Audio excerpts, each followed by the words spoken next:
በስመ አብ ወወልድ ወመንፈስ ቅዱስ አሃዱ አምላክ አሜን። ይትባረክ እግዚአብሔር አምላከ አበዊነ ለዘአብጽሐነ እስከዛቲ ሰዓት ቅድሚ ኩሉ ልዕሊ ኩሉ ናብዛ ሰዓት እዚኣ ዘብጽሐና ናይ አቦታትና ናይ ቅዱሳን አምላኽ ናትና እውን አምላኽ ቅዱስ እግዚአብሔር ስሙ ዝተኸበረን ዝተመስገነን ይኹን። እማ አምላክ ወላዲተ አምላክ ቅድስተ ቅዱሳን ድንግል ማርያም ስለ ፍጹም አዶነታ ስለ ፍጹም ክብራ ክብርን ምስጋናን ይብጽሐያ። ከምኡ እውን ቅዱሳን አቦታትና ቅዱሳን አዴታትና ብዝተወሃቦም ክብሪ መጠን ኩሉ ምስጋና ይብጽሐዮም። ክርስቶስ ተንሥአ እሙታን በዐቢይ ኃይል ወስልጣን አሰሮ ለሰይጣን አግዓዞ ለአዳም ሰላም እሚዝየሰ ኮነ ፍስሐ ወሰላም።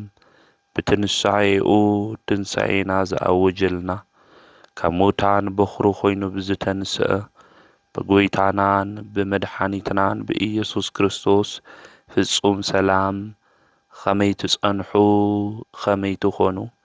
ሰላም እግዚአብሔር ምስ ኲላትኩም ይኹን።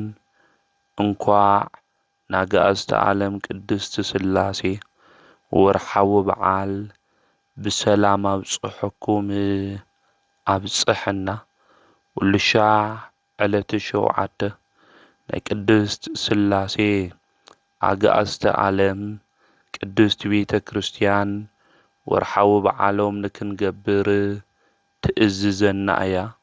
ከምኡውን ስለ ምስጢረ ሥላሴ ስለ አምላኽና ስለ ቅዱስ እግዚአብሔር ድማ ብስፍሓት ተምህረና ትነግረና እያ። በቤተ ክርስቲያንና ትምህርቲ ናይ ደጉማ ናይ ክርስትና እምነት መሰረት ዝኾነ ትምህርቲ ምስጢረ ሥላሴ እዩ። በቤተ ክርስቲያንና ትምህርቲ ድማ አእማደ ምስጢር ዝበሃሉ ሓሙሽተ እኒኤው እዮም። ካብቶም አእማደ ምስጢር ሓሙሽተ ድማ እቲ ናይ መጀመርያ ምስጢረ ሥላሴ እዩ።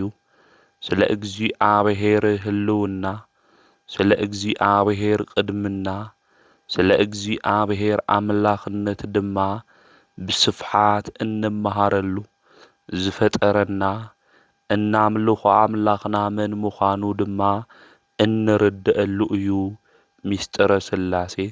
ስለዚ እዩ ቅድስቲ ቤተ ክርስቲያን እውን ካብ ትምህርትታት ኩሉ መጀመርያ ምስጢረ ሥላሴ ክንመሃር ከም ዝግብአና እትነግረና።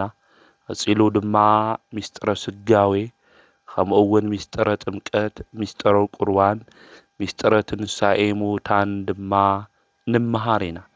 እዚኦም ሓሙሽቲኦም አእማደ ምስጢር ኢልና እንጽውዖም ኢና። ማንም ክርስቲያን ብሂወት ዘመኑ ክፈልጦምን ክርድኦምን ዝግብኡ መሰረታዊ ናይ ቤተ ክርስቲያንና ትምህርቲ እዮም። ዓምዲ ኣብ ላዕሊ ዘሎን ኣብ ታሕቲ ዘሎን ዘራኽብ ደጋፊ እዩ። እዞም ምስጢራት እዚኦም እውን ልክዕ ከም ዓምዲ ሰማያዊ ዝኾነ ምስጢር ምድራውያን ዝኾንና ሰባት ንሕና ንክርድአና ዝገብሩ መራኸብን ድልድልን እዮም። ዓምዲ ገዛ ከም ዘጽንዕ ኩሉ ሃይማኖት ዘጽንዑ ትምህርትታት እዮም። እዞም አእማደ ምስጢር ኢልና እንጽውዖም። ምስጢር ዝተባሃሉሉ ምኽንያት ድማ ምስጢር ማለት ዝተሓብአ ማለት እዩ። ነገር ግን እዚኦም ምስጢር እንብሎም ካብ እንፈልጦ ዘይንፈልጦ ነገር ስለ ዘሎ እዩ። ስለዚ እዞም ምስጢራት እዚኦም ቤተ ክርስቲያን ንክንርድኦም ንክንፈልጦም ኣብ ልቦናና መዝገብ ድማ ንክነቕምጦም በመጀመርታ ተምህረና ትነግረና እያ። እዞም ኣእማደ ምስጢር እዚኦም ካብ መጽሓፍ ቅዱስ ዝተቐድሑ ትምህርቲ እዮም። ምስጢረ ሥላሴ ክንብል እንተለና ኣብ ቅዱሳት መጻሕፍቲ ክነንብብ እንተለና ሥላሴ ሓደም ሰለስተም ምዃኖም ኣብ ቅዱሳት መጻሕፍቲ ንረክብ ኢና። ሥላሴ ማለት ሰለሰ ማለት እዩ። ሰለስተ ገበረ ማለት እዩ።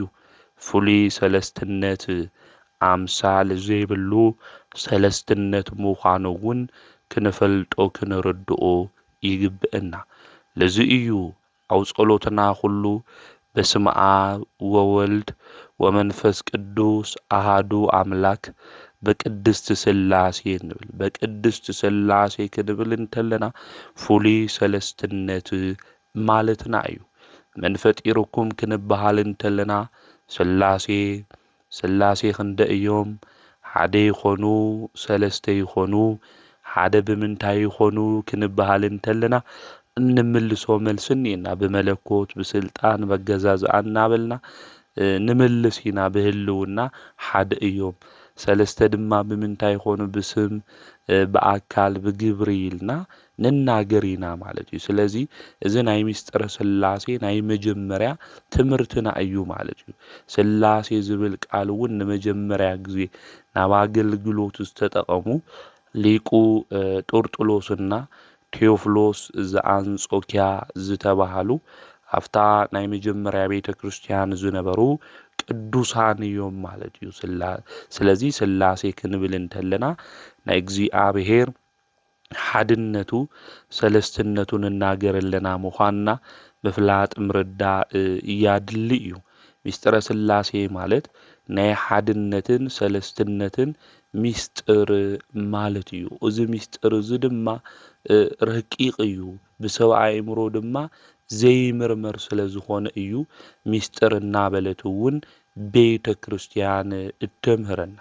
ስለዚ ስለ ቅድስቲ ሥላሴ ክንናገር እንተለና ናይ ክርስትና ናይ ዶግማ ናይ መሰረተ እምነት ትምህርቲ ምዃኑ እውን ምፍላጥ ምርዳእ የድሊ እዩ ማለት እዩ።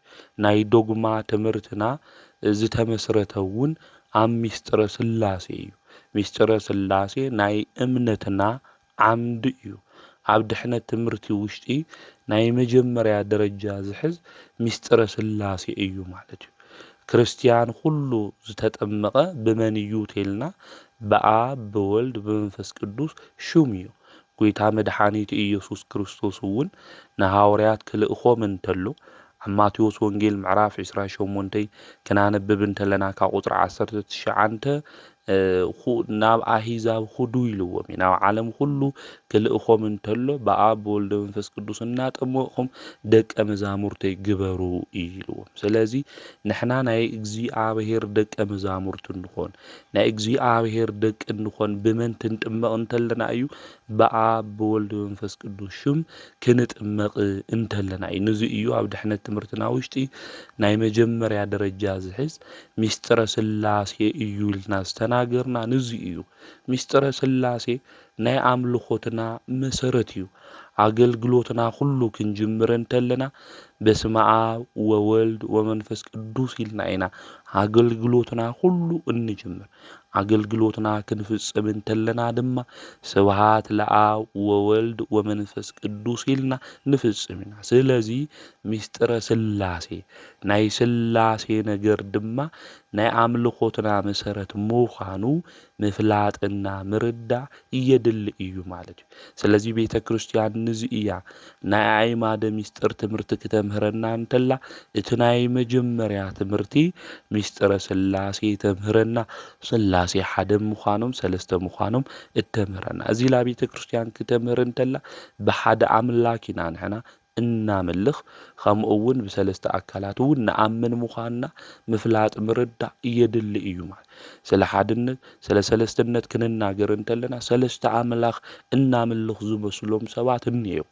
ነገር ግን ክናማዕትብ እንተለና ስራሕትና ክንጅምር እንተለና ኣገልግሎትና ክንጅምር እንተለና በስመ አብ ወወልድ ወመንፈስ ቅዱስ ኢልና ኣብ ወልደ መንፈስ ቅዱስ ንጽውዕ ብሹም ኣብ ወልደ መንፈስ ቅዱስ ምዃኑ ከምኡ እውን ኣሃዱ ኣምላክ ሓደ ኣምላክ ኢና ንብል ማለት እዚ ብደንቢ ጌርና ክነስምረሉ ክንፈልጦ እውን ይግብአና። ስላሴ ናይ ሓድነት ሽሞም ፈጣሪ ኣምላክ ጎይታ መለኮት እግዚኣብሔር ጸባኦት ኣዶናይ ኤልሻዳይ እናበልና ንጽውዖም ኢና ማለት እዩ። ከምኡ እውን ስለ ስላሴ ክንናገር እንተለና ሙሉእ በኩልሄ ምዃኖም ኣብ ኩሉ ቦታ ድማ ዝርከቡ ምዃኖም ክንፈልጥ ክንርዳእ ይግብአና። ስላሴ ዘይብሎም ቦታ የለይ ማለት ስላሴ ኣብ ኩሉ ቦታ ሙሉኣት እዮም ስፍሓት እዮም ማለት እዩ። ቅዱስ መጽሓፍ እውን ክገልጽ እንተሎ ካብ ኣርያም ብላዕሊ ቁመቶም ካብ በርባኖስ ብታሕቲ ድማ መሰረቶም ካብ ጫፍ እስካብ ጫፍ ስፍሓቶም ተባሂሉ ኣይንገርን ኣይምርመርን እዩ ዝብል። ምክንያቱ ስላሴ ዓለም ይውስኑ እምበር ዓለም ንስላሴ እንታይ ትገብሮም ኣይትውስኑም ማለት። ስለዚ ኣብ ኩሉ ቦታ ምን እኒኡ ስላሴ እኒኡ እግዚአብሔር አብ እግዚአብሔር ወልድ እግዚአብሔር መንፈስ ቅዱስ እኒአው እዮም ማለት። ስለዚ እግዚአብሔር ክንብል እንተለና ናይ ሓድነት ሽሞም እግዚ ማለት ጎይታ እግዚአብሔር ወልዲ አብ እግዚአብሔር አብ መንፈስ ቅዱስ ሄር ልብል ድማ መንፈስ ቅዱስ እዩ ማለት እዩ። ስለዚ እግዚአብሔር ኣብ ኩሉ ቦታ እዩ። ሚስጥረ ስላሴ ክንመሃር እንተለና ስለ እግዚአብሔር ስለ አምላኽ ካብ ንምሃር እውን ምፍላጥ ምርዳእ አድላይ እዩ ማለት። ስለዚ ኣብ ኩሉ ቦታ እኒአው እዮም እንሰርሖ እንገብሮ ነገራት ሁሉ ኣብ ቅድሚ መን እዩ ማለት ኣብ ቅድሚ እግዚአብሔር። ጸልማት እኮ ኣብ ቅድሚኦም ኣይ ጽልምት ኢሉ ልበ አምላክ ዳዊት እኮ ተናጊሩ እዩ ማለት እዩ። ጸልማት ዝበሃል ነገር የለ። ስለዚ እግዚአብሔር ኣብ ኩሉ ቦታ ሙሉእ ኮይኑ ዝርከብ አምላክ ምዃኑ ክንፈልጥ ክንርዳእ ይግብአና ማለት። ካብ እግዚአብሔር ወጻኢ ሙሉእ ዝኾነ ኣብ ኩሉ ቦታ ድማ ዘሎ ማንም ከምዚ የለ ክንፈልጥ ክንርዳእ ይግብአና። ስለዚ እግዚአብሔር ኣብ ኩሉ ቦታ ዘሎ አምላክ ምዃኑ ፈሊጥና እንገብሮም ነገራት ሁሉ ድማ እሱ ይርኤና እሱ ይምልከተና ኣሎ ምዃኑ ክንፈልጥ ክንርዳእ ይግብአና። ሓደ ሸዕ ኃጢአት ክንሰርሕ እንተለና ተሓቢእና እንሰርሕ ኢና ንብል ኢና። ካብ ሰባት ኢና ንሕባእ እምበር ካብ ቅዱስ ስላሴ ካብ እግዚአብሔር አምላኽና ንሕባእ ኣለና ለይምዃንና ምፍላጥና ምርዳእ ድማ የድሊ እዩ ማለት እዩ። ስለዚ ኣብ ኩሉ ቦታ ሙሉእ በኩልሄ መን እዩ ተተባሂሉ እግዚአብሔር አምላኽና ቅዱስ ስላሴ ምዃኖም ክንፈልጥ ክንርዳእ ይግብአና። ስላሴ ቅድሚ ዓለም ዝነበሩ ሕዚ ዘለዉ ዓለም ድማ እሕሊፎም ዝነብሩ ዘለዓለማዊ ምዃኖም ክንፈልጥ ክንርዳእ ይግብአና። ከምኡ እውን ብግብሪ ሰለስተ እዮም ክንብል እንተለና ናይ ኣብ ግብሩ እንታይ እዩ ክንብል እንተለና ወላዲ እዩ ኣስራጺ እዩ ማለት እዩ። ናይ ወልዲ ግብሩ ተወላዲ እዩ። መንፈስ ቅዱስ ድማ ሰራጺ እዩ። ካብ መን ዝሰረጸ እንድሕሪልና ካብ ኣብ ጥራሕ ዝሰረጸ እዩ። ካቶሊክ ግን ካብ ወልድም ካብ ኣብም እዩ መንፈስ ቅዱስ ሰሪጾም ኢሎም እየምህሩ እዮም። ንሕና ግን ኣብ ዮሐንስ ወንጌል ምዕራፍ 14 ቁጥሪ 26 ክናንብብ እንተለና ካብ ኣብ ጥራሕ ዝሰረጸ ዝብል ቃል እኒአ። ስለዚ ካብ ኣብ ዝወፀ ካብ ኣብ ዝሰረጸ ምዃኑ መጽሐፍ ቅዱስ ስለ ዝነግረና ናይ ምስጢረ ስላሴ ትምህርቲ ድማ ካብ መጽሐፍ ቅዱስ ዝተቀድሐ ስለ ዝኾነ መንፈስ ቅዱስ ካብ መን ሰሪጹ ኢና ንብል ካብ እግዚአብሔር አብ ሰሪጹ ኢላ ቤተ ክርስቲያን ተምህረና። ናይ ስላሴ ግብሮም ድማ እዚ እዩ ማለት እዩ። ሽሞም ድማ ኣብ ወልድ መንፈስ ቅዱስ ተባሂሎም እዮም ዝጽውዑ። ኣካሎም ድማ ከመ እዩ ኢና ንብል። ስለዚ ሓደ ሻዕ ናይ ስላሴ ኣካል ከመ እዩ ክንብል እንተለና ኣካል ማለት ንስላሴ ለነፍስና ለመላእክት ኣነ እየ ልብል እዩ። ሓደ ሻዕ ኣካል ክንብል እንተለና ብናባዓልና ተሓሳስባ ንስእል ኢና ሓደ ሻዕ። ነገር ግን ናይ ስላሴ ኣካል ክንብል እንተለና ኣነ እየ ዝብል ማለት እዩ። እዚ ኸመ እዩ ክንብል እንተለና ንአብ ፍጹም ገጽ እኒአዎ ፍጹም አካል ፍጹም መልክዕ እኒአዎ ንወልድ እውን ፍጹም ገጽ እኒአዎ ፍጹም አካል እኒአዎ ፍጹም መልክዕ እኒአዎ ለመንፈስ ቅዱስ እውን ፍጹም ገጽ ፍጹም አካል ፍጹም መልክዕ እኒአዎ ማለት እዩ ስለዚ እግዚአብሔር ወልድ ናብዚ ዓለም እዚ ክመጽእ እንተሎ ብዝተፈለየ አካሉ ስጋ ተዋሂዱ ናብዚ ዓለም እዚ መጺኡ እዩ ክጥመቕ እንተሎ ድማ እግዚአብሔር ወልድ እንታይ ኢሉ ዝፈትዎ ወደይ ንሱ እዩ ኢሉ እግዚአብሔር ወልድ አካል ከምዘ እግዚአብሔር አብ አካል ከምዘለዎ ተናግ እግዚአብሔር መንፈስ ቅዱስ ድማ ብርክብ አምሳል መጺኡ ስለዚ ስላሴ በአካል ሰለስተ እዮም ኢልና እንናገሩ ንዚ እዩ ማለት በአካል ሰለስተ እዮም ኢልና ክንናገር እንተለና ግን እናምልኹ አምላኽ ግን ሓደ አምላኽ ምዃኑ ክንፈልጥ ክንርዳእ ይግብአና ንኣብነት ፀሓይ እኒኣ ፀሓይ ክትወፅእ እንተላ ክበባ እኒኦ ብርሃና እኒኦ ሙቆታ እኒኦ ማለት ትወፅእ ተላ ግን ሰለስተ ፀሓይ ወፂኣ አይንብል እንደይ ፀሓይ ሓንቲ ፀሓይ እያ ማለት እዩ ስለዚ ክንርድኦ ዝግብአና በዚ መንገዲ እዩ ማለት እዩ ስላሴ እውን በአካል ብሽም ብግብሩ ሰለስተ እዮም ክንብል እንተለና በአምላኽነት ግን ሓደ አምላክ እናምልኹ ምዃንና ምፍላጥ ምርዳእ የድሊ ለኣብነት አጻብዕትና ምምልካት ንኽእል ኢና አጻብዕትና ሰለስተ ብርኪ እኒአው ነገር ግን ክንደይ አጻብዕቲ ሓንቲ አጻብዕቲ ኢና እንብላ ማለት እዩ ከምኡ እውን ንሕና ሰባት ነትንፍስ ኢና ንናገር ኢና ከምኡ እውን ንሓስብ ኢና ማለት እዩ ስለዚ ክንደይ ሰብ ኢና ማለት እዩ ሓደ ሰብ ኢና ማለት እዩ ሰለስተ ነገራት ግን ኣብ ውሽጥና እኒአው ማለት እዩ እዚ ክንፈልጦ ክንርድኦ ዝግበአን ብዚ መንገዲ ዝምዃኑ ቅድስት ቤተ ክርስቲያን ተምህረና እያ ተነግረና እያ ማለት ስለዚ ናይ ቤተ ክርስቲያንና ናይ መጀመርያ ትምህርቲ ተኣዩ ተባሂሉ ምስጢረ ስላሴ ምዃኑ ክንፈልጥ ክንርዳእ ይግብአን ኣብ ናይ ምስጢረ ስላሴ ትምህርቲ እውን ቤተ ክርስቲያን ከተምህረና እንተላ ስለ ኩነት ተምህረና እያ ንአብ ኩነቱ ተኣዩ ከዊንነቱ ክንብል እንተለና ልብነት እዩ በአብ ልብነት ይፈልጡ ወልድም መንፈስ ቅዱስም ወልድ ድማ ከዊንነቱ ቃልነት እዩ በሓደ ቃል በወልድ እውን ይናገሩ አብም መንፈስ ቅዱስ ድማ ከዊንነቱ ህይወትነት እዩ በሓደ ህይወት መንፈስ ቅዱስ ያዋን ኮይኖም ከምዝ ነብሩ ቤተ ክርስቲያን በዚ መንገዲ እዚ ተምህረና እያ እንዘ አሃዱ ሰለስቱ ወእንዘ ሰለስቱ አሃዱ ይስየለሱ በአካላት ወይ ተዋህዱ በመለኮት ኢላ ቤተ ክርስቲያን ተምህረና ቅዱስ ባሲሎስ ዘቂሳርያ እውን ዝተናገሩ እዩ ማለት እዩ ናይ ስላሴ ሓድነቶም ሰለስትነቶም ሰለስተ በአካላት ከምኡ እውን በመለኮት ድማ ሓደ ምዃኖም ቤተ ክርስቲያን ተምህረና ትነግረና እያ ማለት ስለዚ ስለ ምስጢረ ስላሴ ትምህርቲ ብዙ መንገዲ እዚ ቤተ ክርስቲያን ክንፈልጦ ክንርድኦ ዝግበአና መንገዲ ትነግረና እያ ከምኡ እውን ምስጢረ ስላሴ ብብሉይ ኪዳን ብሓዱሽ ኪዳን ከነርኢ እንተለና ብሊቃውንቲ ብዝተፈላለየ መንገዲ ኣምስጢሮሞ እዮም ብፍላይ ኣብ ብሉይ ኪዳን መጻሕፍቲ ስለ ምስጢረ ስላሴ ብስፍሓት የተገለጸ እዩ ወይ ከዓ የተብራህርህ እዚ ንምንታይ እዩ ኢልና መብዛሕቴና ክንሓትት ንኽእል ኢና ሊቀ ነቢያት ቅዱስ ሙሴ ስለ አምላኽና ስለ ቅዱስ እግዚአብሔር ብስፍሓት ጽሒፉ እዩ ስለ አምላኽና ስለ ቅዱስ እግዚአብሔር እውን ተናጊሩ እዩ ነገር ግን ሊቀ ነቢያት ቅዱስ ሙሴ ስለ እግዚአብሔር አምላክና አምላክነቱ ጽሒፉ እዩ ሰለስትነቱ ግን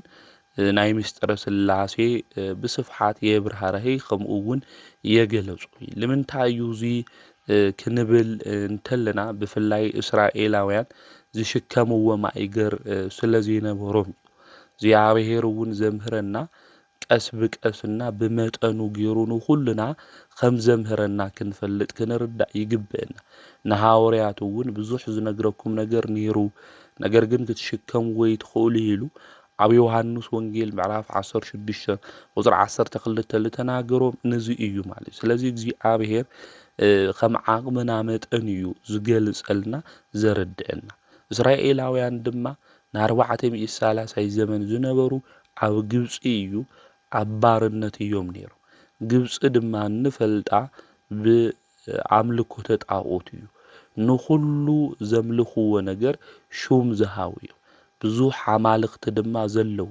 ንዘይፍለጥ ኣምላኽ ኢሎም እኳ ስያሜ ዝሃቡ እዮም ማለት እዩ።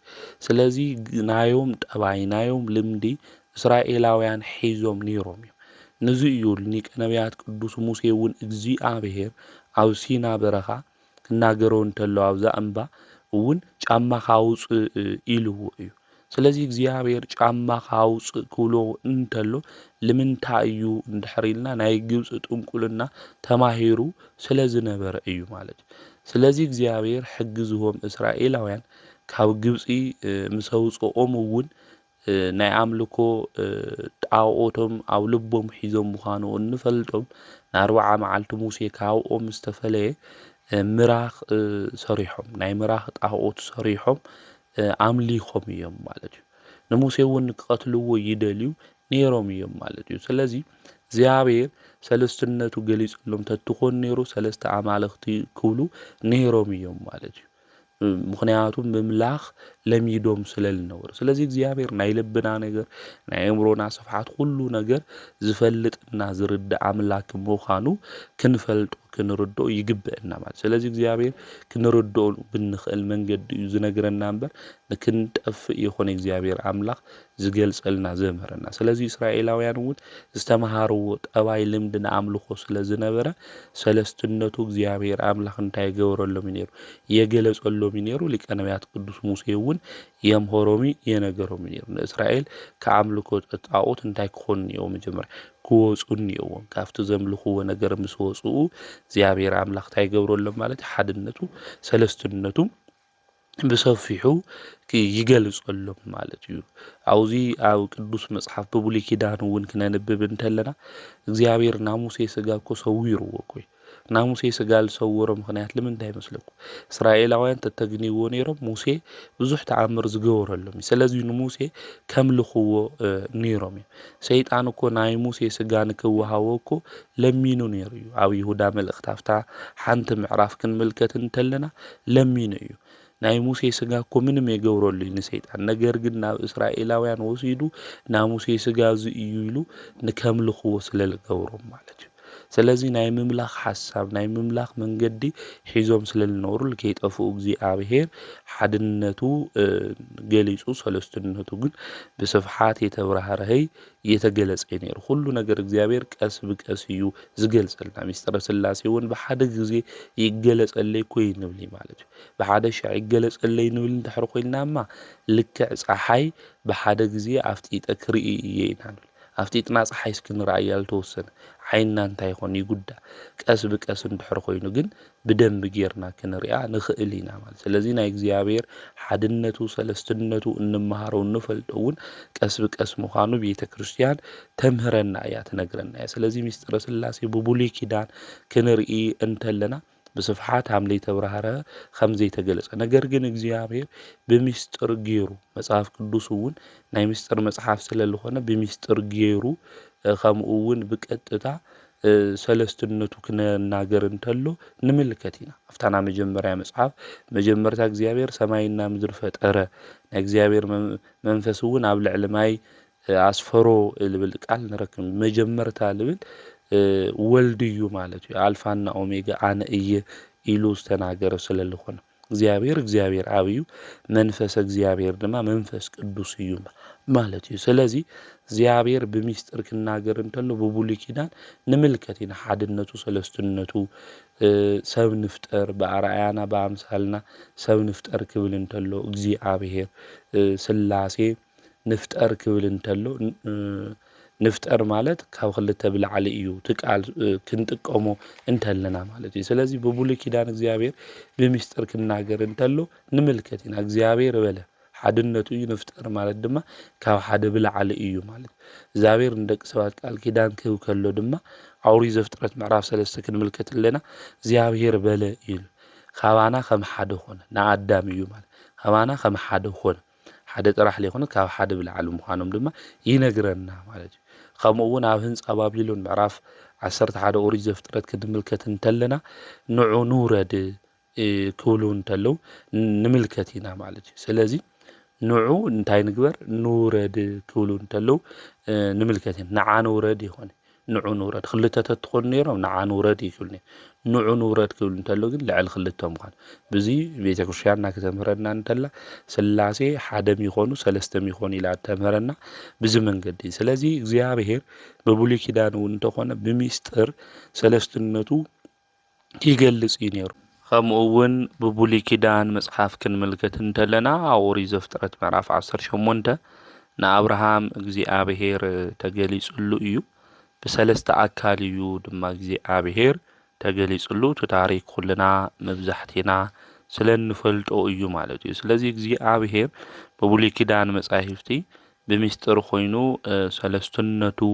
ክገልጽ እንተሎ ምስጢረ ስላሴ ድማ ክገልጽ እንተሎ ንምልከት ኢና ንርኢ ኢና ከምኡ እውን ምስክርነት ነቢያት እኒኦ እዩ ኦሪት ዘጸአት ምዕራፍ 3 ቁጥር 6 ክንምልከት እንተለና አነ አምላክ አብርሃም አምላክ ይስሐቅ አምላክ ያዕቆብ እግዚአብሔር የክብል እንተለ እዩ አምላክ አምላክ አምላክ ኢሉ ሰለስትነቱ እግዚአብሔር ድማ ሓድነቱ ምዃኑ አውዚ ክንምልከቶ ክንሪኦ ንኽእል ኢና ከምኡ እውን ብሓዱሽ ኪዳን መጻሕፍቲ ክንምልከት እንተለና ናይ እግዚአብሔር ሓድነቱ ሰለስትነቱ ምስጢረ ስላሴ ብግልጽ ብጋሃዲ ተገሊጹ እዩ ማለት እዩ ኣብ ብስራቱ ግዜ ክንምልከት እንተለና ኣብ ሉቃስ ወንጌል ምዕራፍ 1 ቁጥር 35 ናይ ስላሴ ሰለስትነት ክንምልከት እንተለና ይነግረና እዩ ኣብኡ ክናነብብ እንተለና ቅዱስ ገብርኤል እውን ዝተናገሮ ቃል እዩ ከምኡ እውን ኣብ ጥምቀቱ ግዜ ኣብ ማቴዎስ ወንጌል ምዕራፍ 3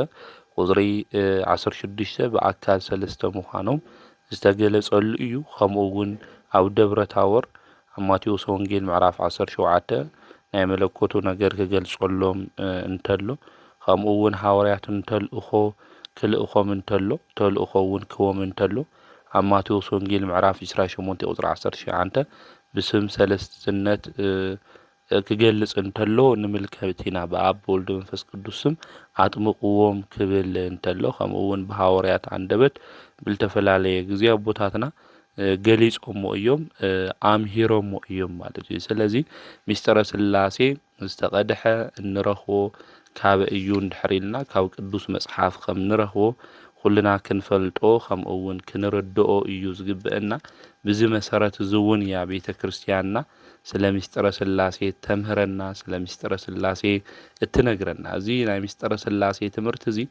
በአእምሮና ምርምር ክንበጽሖኒ እና ዝብሉ ሰባት የዋሃን ኣብ ዘመንና እውን እኒአው እዮም እዚ ናይ ምስጢረ ስላሴ ትምህርቲ እዚ ብምርምር ክንበጽሖ ይንኽእል ምክንያቱ እንመሃሮ እንናገሮ ለለና ስለ እግዚአብሔር እዩ ናይ እግዚአብሔር ነገር ድማ ክርድአና ዝኽእል ክንፈልጦ እንኽእል አምላኽና ቅዱስ እግዚአብሔር ክገልጸልና እንተሎ ከምኡ እውን ኣብ ሃይማኖት ውሽጢ ኣብ እምነት ውሽጢ ክንኾን እንተለና እዩ ነዚ እዩ ብዙሓት ሰባት እውን ዝሰሓቱ ከመይ ኢሉ ሰለስተ ትብሉ ከምኡ እውን ሓደ ትብሉ ሰለስተ አምላክ ማለት እዩ ኢሎም ለአምስት መንገዲ ላውሌሆን መንገዲ ልኸዱ ብጥርጥር ብዘይ ምእማን በሃይማኖት ውሽጢ በእምነት ውሽጢ ኮይኖም ስለለይ ምልከትዎ እዩ ማለት ስለዚ ስለ እግዚአብሔር ዝፈልጦ እኮ ባዕሉ እግዚአብሔር እዩ ንሕና ደቂ ሰባት ግን ካብ ዝተነገረና ካብ ዘንበብናዮ መጻሕፍቲ ካብ ዝነግሩና አቦታትና ካብ ዘምሆሩና ኢና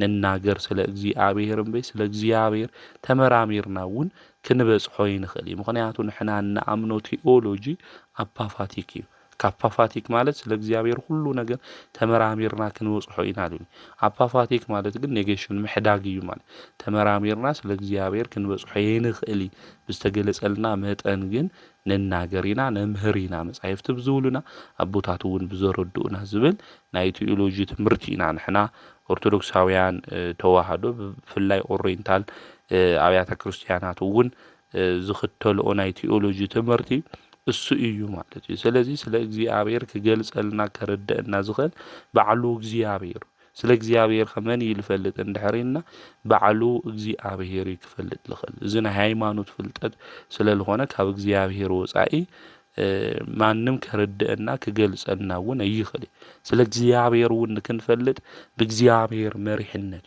ከመርሐና ዝግባእ መን እዩ ተባይሉ እግዚአብሔር ይክመርሐና እምበይ ጥርጥርና ምርምርና ወይም ፕሩፍ ክገብሮኒ ሃምዝ ክገብሮኒ እንድሕር ኢልና ስለ ናይ እግዚኣብሔር ነገር ክግለጸልና እውን ክንፈልጦ እውን የንኽእል ማለት እዩ። ስለዚ ስለ ናይ እግዚኣብሔር ነገር ምስጢረ ስላሴ ክንናገር እንተለና ስለ ናይ ኣምላኽና ናይ እግዚኣብሔር ህልውና ስለ እግዚኣብሔር ቅድምና ስለ እግዚኣብሔር ኣነባብራ ኣምላኽና እናምልኾ ጎይታ እግዚኣብሔር መን ምዃኑ ንምፍላጥ እንማር እዩ። ስለዚ ክመርሐና ዝግባእ መን እዩ ተባሂሉ ኣምላኽና ቅዱስ እግዚኣብሔር ክመርሐና እዩ ዝግባእ።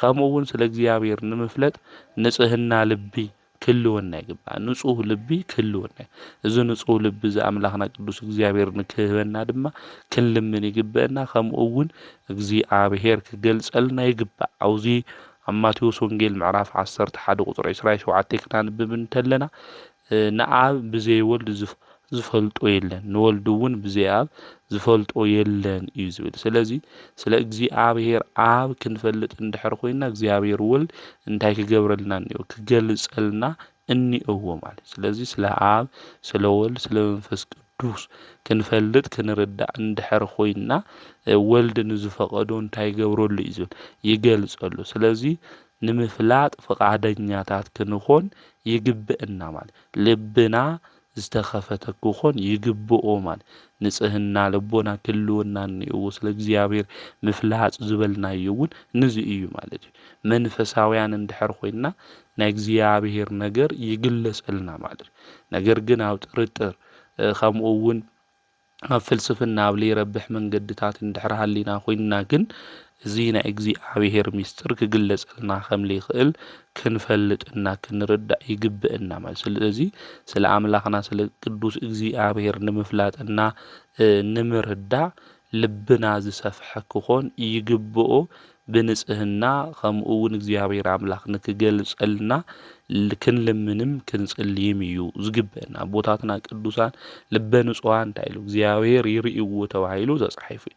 ስለዚ ስለ እግዚአብሔር ነገር ክንርዳእ እንድሕር ኮይና ከም ኣቦታትና ከም ቅዱሳን ልበ ንጹህና ከምኡ እውን ዝጸንዐ እምነት ክህልወና ይግበአና። እስራኤላውያን እውን እስካብ ዝጸግቡ ብልዑ ዝተረፈ እውን ኣቃጽልዎ ተባሂሎም እዮም። ዝኣኽለና ተማሂርና ዝቐረየ ግን መን ይፈልጦ ኢና ንብል እግዚአብሔር ይፈልጦ ኢልና ኢና ንናገር። ናይ ፍልጠት መወዳእታ እውን እንታይ እዩ ተባሂሉ ዝፈልጦ ባዕሉ እግዚአብሔር እዩ። ኣቦታትና እውን ዝነግሩና ዘምህሩና ንሱ እዩ ማለት እዩ። ስለ እግዚአብሔር መን ይፈልጦ ተባሂሉ ባዕሉ እግዚአብሔር እዩ እውን ዝፈልጦ። ስለዚ ንሕና ብድፍረት ከይፈለጥኩ ሃምዚ ከይኮነ እዚ ከይኮነ ንብል እንድሕር ኮይና ድፍረት እዩ ክኾነና ዝኽእል ማለት ነዚ እዩ ምስጢረ ስላሴ ክምርመረ ይኽእል እዩ። ስላሴ ትትረመም ወይ ትትነከር ኢልና ንዝምረሉ እኮ ነዚ እዩ ማለት እዩ። ስለዚ ሱቕ ኢልና ንርድኦ እዩ እምበይ ከምዚ እዩ እዚ እዩ ኢልና ንምርምሮ እውን ከምዘይኮነ ምፍላጥና ምርዳእ የድሊ እዩ። ስለዚ ስለ ሰለስትነት ክንናገር እንተለና ፍሉይ ሰለስትነት ምዃኑ ነዚያ ቅድስቲ ስላሴ ኢላ ቤተ ክርስቲያን እውን እትነግረና ቅድስቲ ማለት ፍሉይ ማለት እዩ። ስለዚ ስለ ፍሉይ ሰለስትነት ናይ ስላሴ ምስጢር ንክንርዳእ እግዚአብሔር ኣምላኽ ክገልጸልና እሱ ክመርሐና ንጽሐ ልቦና ክህልወና ከምኡ እውን ከም ልቦናና ስፍሓት መጠን ድማ እግዚአብሔር ኣምላኽ ከም ዝገልጸልና ክንፈልጥ ክንርዳእ ይግበአና እምበር ስላሴ ሓደ እዮም ክንብል እንተለና ከምቲ ኣና ንፈልጦ ሓደ ይኾነ ምጥቕላል ዘለዎ ሓድነት ይኾነ ሰለስተ እዮም ክንብል እንተለና ምክፍፋል ዘለዎ ሰለስትነት ከምቲ ኣና ንፈልጦ ከምዘይኮነ ምርዳእና ምፍላጥ የድሊ እዩ ማለት። ስለዚ ቅድስቲ ስላሴ ፍሉይ ሰለስትነት ኢልና እንናገረሉ እውን እዚ ምዃኑ ክንፈልጥ ክንርዳእ እዩ ዝግበአና። ስለዚ ናይ ስላሴ ሰለስትነት ክንፈልጦ የንኽእል ክንመራመሮ እውን የንኽእል ዝተጻሓፈ ኣቦታትና ብልነገሩና ጥራሕ እሱ ንናገር እሱ ድማ ንመሃሃር ኢና። ንሕና እንፈልጦ ብእምነት ጥራሕ ፍሉይ ሰለስትነት እዩ ኢልና ኢና ክንምልስ ዝግበአና እምበር ኣብ ናይ ስላሴ ነገር ሁሉ ኣብ ናይ ፈጣሪና ኣብ ናይ ኣምላኽና ሁሉ ከይፈለጥና ልብል ካብ ፓፋቲክ ልብል ናይ ቴዎሎጂ ኣተሓሳስባ ክንሕዝ ኣይግበአና። ምክንያቱ እግዚአብሔር መንክር እዩ። እግዚአብሔር ነገር ተመራሚርና ሃምዚ እዩ እዚ እዩ ኢልና ክንበጽሖ ስለ ለይንኽእል እዩ። ፀሓይ እውን እኮ ምሳሌ እያ እምበይ በዓላ ፀሓይ እኮ እግዚአብሔር ያ ማለትና ይሆነ ስላሴ ያ ማለት ይሆነ ምሳሌ ድማ ዝኾነ ነገር ዘብርሃርህልና ዝኾነ ነገር ዝገልጸልና ዝኾነ ነገር ድማ ዘርድአና እዩ ማለት እዩ ምክንያቱ ፀሓይ ሰለስተ ነገር እኒአዋ ምጥቕላል እውን እኒአዋ እዩ ስለዚ ሰለስትነት እንተሃለዋ ምጥቕላል እውን እኒአዋ እዩ ማለት እዩ ስለዚ ሙሉእ ይኾንቲ ንስላሴ ማለት እዩ ነገር ግን ሰባት ልክርድአና ሰባት ድማ ሰለስትነቱ ሃመ እዩ ክንብል እንተለና ብዝርድአና መጠን ምእንቲ ክንፈልጦ ክንርድኦ እምበይ ፀሓይ ንባዕሉ ምሳሌ ኣብነት እያ ክትኮን ትኽእል ስላሴ ሰለስትነት ክንናገር እንተለና እምበይ ሳውን ምጥቕላል ሃምለ ኣለዋ ክንፈልጥ ክንርዳእ ይግበአና ምክንያቱ ምሳሌ ነቲ ዝምሰለሉ ነገር ዝትክእ ዘይኮነስ ካብኡ ዝንእስ መብራህርሂ ጥራሕ ምዃኑ ምፍላጥ ምርዳእ የድል እዩ ስለዚ ናይ ስላሴ ሰለስትነት ክንብል እንተለና ምጥቕላል ዘይብሉ ሓድነት ምክፍፋል ዘይብሉ ሰለስትነት ምዃኑ ክንፈልጥ ክንርዳእ ይግብአና ሰለስተ ሰባት ኣብ ዙፋን እኒአው ከምኣቶም እውን ይኾነ እቶም ሰለስተ ሰባት ኣብ ውሽጦም ሓድነት የብሎም ምክንያቱ ኣብ ሰለስተ ዙፋን እዮም ከፍሉ ኣብ ወልድ መንፈስ ቅዱስ ግን እንታይ እዮም ማለት እዩ ሰለስተ እዮም ክንብል እንተለና ሓደ ምዃኖም ክንፈልጥ ክንርዳእ ይግብአና ማለት እዩ በአብ ልብነት ይሓስቡ በወልድ ቃልነት ይናገር መንፈስ ቅዱስ እስትንፋስነት ድማ ሕያው ኮይኖም ህልው ኮይኖም ድማ ይነብሩ እዮም ማለት ከም አብርሃም ከም ይስሐቅ ከም ያዕቆብ እውን ሰለስተ ንብል ይኾንናይ ምክንያቱ ናይ ባህሪ ናይ ፍቃድ ናይ ህልውና ሓድነት የብሎም እዩ ማለት ነዚ ኢና ፍሉይ ሰለስትነት እዩ ኢልና ምስጢረ ስላሴ እንናገረሉ ነዚ ምዃኑ ክንፈልጥ ክንርዳእ እዩ ዝግብአና ናይ ስላሴ ሰለስትነት ክንናገር እንተለና ኣብ ሓድነት ውሽጢ ሰለስትነት ከም ዘለውን ክንፈልጥ ክንርዳእ ይግበአና እዚ ምስጢር እዚ ኣቦታትና ብደንብ ገይሮም ይገልጽዎ ከምኡ እውን የምህሩና እዮም ቅዱሳት መጻሕፍት እውን ክነንብብ እንተለና ብስፍሓት ዘርድአና ጉዳይ ከም ዘሎ ኩልና ክንፈልጥ ይግባእ እግዚአብሔር አምላኽና ሓደ አምላኽ እዩ ልክዕ እዩ ኣብ ኦሪት ዘዳግም ምዕራፍ 6 ቁጥሪ 4 ክነንብብ አምላኽ እግዚአብሔር ሓደ እዩ ይዝብል ኣብ ሓድነት ውሽጢ ዘሎ ሰለስትነት ግን ከመይ ምዃኑ ቤተ ክርስቲያን ተምህረና ሊቃውንት እውን ይነግሩና እዮም ማለት ለኣብነት ሰብኣይ ሰበይቲ ትምርዐው እንተለዎ ሓደ ስጋ ኾኑ እዩ ዝብለና ክልተነት ከምዘየለ ይነግረና ነገር ግን ሰቂልና ክንርድኦ እንተለና ክልተ ስጋ እዮም ነገር ግን እንታይ ኾኑ ሓደ ስጋ ኾኑ ኢሉ ቅዱስ መጽሓፍ ይነግረና እዞም ሰባት እዚኦም ብታክሲ ክኸዱ እንተለዉ አይ ቅዱስ መጽሓፍ እኮ ሓደ ስጋ ኢኹም ኢልና እሞ ሓደ ሰብ ኢና ንኸፍል ኣይውሊ ማለት እዩ ክልተ እዮም ነገር ግን ብዝኾነ ነገር ሓደ ዝገብሮም ነገር ግን እኒአ እዩ ማለት ስለዚ መጽሐፍ ቅዱስ ሓደ ዝብል ንሓደ ጥራሕ ከም ዘይኾነ በዚ ከረድአና ክነግረና ይኽእል እዩ ማለት ስለዚ ሰብኣይ ሰበይቲ ሓደ እዮም ኣብ ውሽጦም ግን ክልተን ይእወም እዩ ማለት ሓደ ይኾኑ ክልተ ይኾኑ ክንብል ንኽእልና ብምንታይ ሓደ ይኾኑ ብምንታይ ክልተ ይኾኑ እዞም ሰባት እዚኦም ልብል ግን መብራህርሂ ክንብል ንኽእል ምስጢረ ስላሴ እውን ሓደ ይኾኑ ሰለስተ ይኾኑ ክትብለና እንተላ ሓደ ዝኾኑ ብምንታይ ሰለስተ ዝኾኑ ብምንታይ እዩ ኢልና ክንርዳእ እኒአና እምበይ አይ ሰለስተማ ሰለስተ ኣማልክቲ ኢኹም ትውለኹም ማለት እዩ ላብ ልብል ናብ ክሕደት መንገዲ ክንኸደ ይግበአን ኣብዛ ኣብ ግብረ ሐዋርያት ምዕራፍ 4 እውን ዝኣምኑ ሓንቲ ልቢ ሓንቲ ነፍሲ እኒአዎም እዩ ዝብል ማለት እዩ ስለዚ ሓንቲ ልቢ ሓንቲ ነፍሲ ልብል ዘሎ ኣብታ ናይ መጀመርያ ቤተ ክርስቲያን ዝነበሩ ምእመናን እዮም ናይ ዓለም ዝኾነ ልቢ እኮ ኩሎም እኒአዎም እዩ ማለት ነገር ግን በብዙሕ ውሽጢ ሓድነት ከም ዘሎ ቅዱስ መጽሓፍ ይርድአና እዩ ማለት ናብ መጽሐፍ ቅዱስ ሓደ ዝተባሃለ ካብ ሓደ ንላዕሊ ኣብ ውሽጢ ክህልዎ ይኽእል እዩ ማለት እግዚአብሔር ሓደ እዩ እወ ብኣምላኽነቱ ብባህሪኡ ብመለኮቱ ሓደ ሰለስትነት ግን እኒአዎ ኢልና ንናገር ኢና ብምንታይ ሰለስተ ይኾኑ ትንብል እንተለና ግን ብሹም ብግብሪ በአካል ምዃኑ ክንፈልጥ ክንርዳእ ይግበአና ብዚ መንገዲ እውን ቤተ ክርስቲያን ስለ ናይ ስላሴ ምስጢር ተረድአና እያ ተነግረና እያ ማለት እዩ ኣብ ብሉይ ኪዳን እውን ኣቦና አብርሃም ያው ገዝኡ ከፊሉ ስለ ናይ ሰለስትነት ምስጢር እግዚአብሔር አምላኽ ኣምሂርዎ እዩ ንወድኻ ንይስሐቅ ሕረደለይ ክብሎ እንተሎ ንወርዱ ክሓርዶ ክኸድን እንተሎ እግዚአብሔር እምነቱ ንምፍላጥ ጥራሕ ይኾነ ወድኻ ምሃብ ከመይ ዝኣክል ከቢድ ፍቅሪ ምዃኑ ንከርድእ እዩ እግዚኣብሔር ማለት እዩ። ስለዚ አብርሃም ንወዱ ሒዝዎ ኸይዱ እዩ ንወዱ ንምስዋዕ ማለት እዩ። እግዚኣብሔር ኣብ እውን ሓደ ወዱ ናብዚ ዓለም እዚ እንታይ ገይሩ እዩ ልኢኹ ሱቕ ኢሉ ልኢኹ ወይ ንዓና ስለ ዝፈተወና እግዚኣብሔር ኣምላኽ ማለት እዩ። እዚ ከርድኦ ንኣብርሃም እውን ሕረደለይ ኢልዎ እዩ። ኣብርሃም ናይ እግዚኣብሔር ኣብ ምሳሌ እዩ። ይስሐቅ ድማ እቲ ዝሕረደሉ ተሸኪሙ ኸይዱ ናይ ክርስቶስ ምሳሌ እዩ። ይስሐቅ እስካብ ሞት ተኣዚዙ እዩ ከም ክርስቶስ ኢሎም ሊቃውንቲ ዝነግሩና እውን ንዚ እዩ። ኣብርሃም ኣቦኹም መዓልተይ ክርኢ ተመነየ ረኣየ ከዓ ደስ በሎ ኢሉ ኣብ ዮሃንስ ወንጌል ምዕራፍ 8 ቁጥሪ 56 ተናጊሩ እዩ።